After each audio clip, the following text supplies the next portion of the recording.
All right, just finishing up cells real quick. We have the flagella, which is a long whip-like structure. In humans, flagella are only found on one cell, and that is the sperm. From here, we are going to move into talking about the plasma membrane. Again, we have our artistic rendering right here, and we'll talk about this here. So, our plasma membrane is made up of what we call phospholipids. These lipids themselves are going to be about 90 to 90% of the plasma membrane. Of those 90 to 99% of just sheer lipids, any sort of fatty acid, 75% of those are phospholipids. And these are going to be arranged in two layers.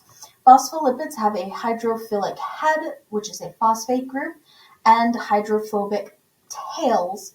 And the heads are always going to point outwards, and the tails are always going to point inwards towards each other, as you can see here. Heads here, tails in.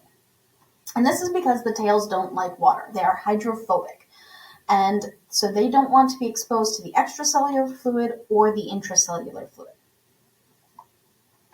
The motion of these phospholipids are going to allow the membrane to bend and flex and move in almost wave-type structures, responding to the pressures inside and outside of the cell, also allowing for self-repair. If we have phospholipids that are damaged, they can flow in from the sides and kind of cover that hole until new ones can be created to replace them.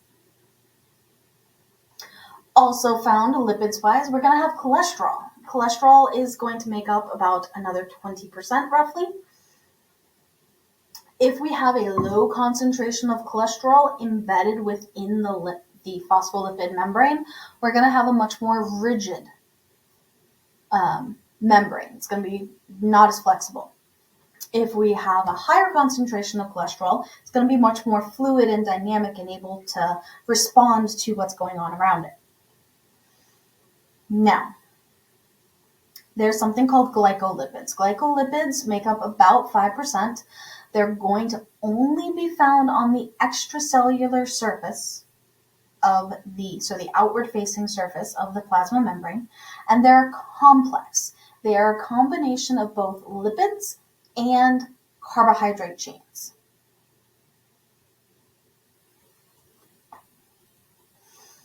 We're also going to have membrane proteins, and these membrane proteins are going to come in a couple of different formats.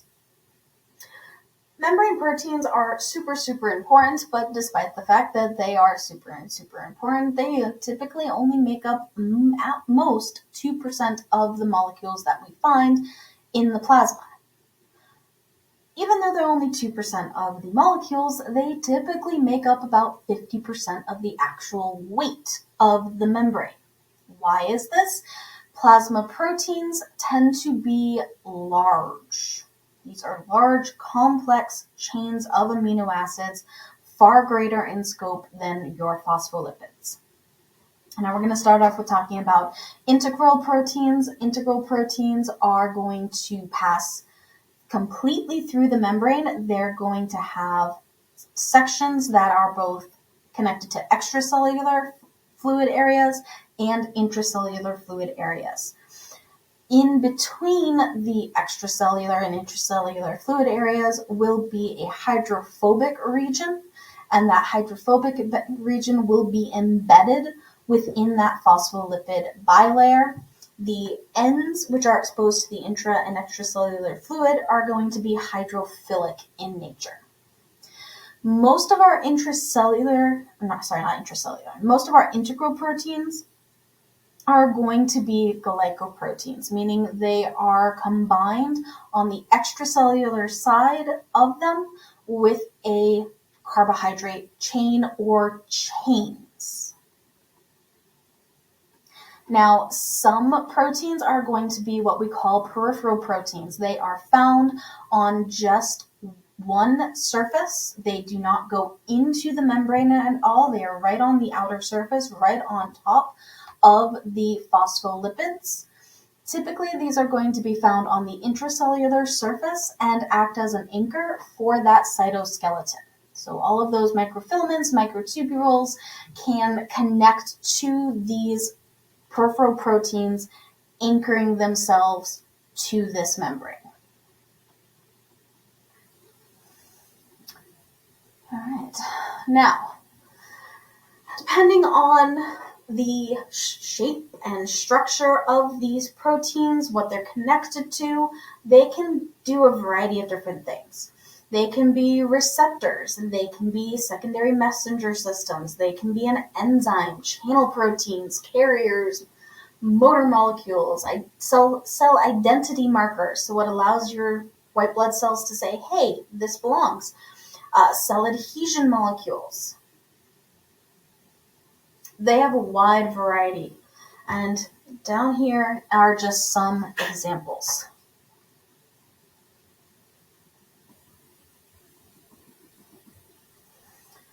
All right, receptors.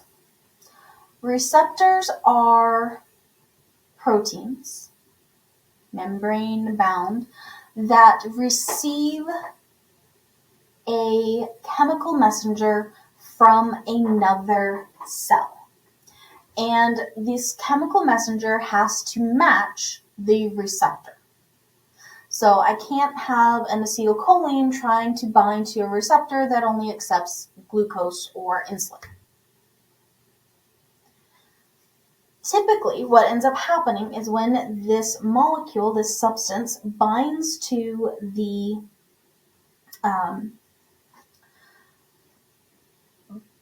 receptor, the receptor is going to trigger a reaction inside the cell, and that triggered reaction is called a secondary messenger system.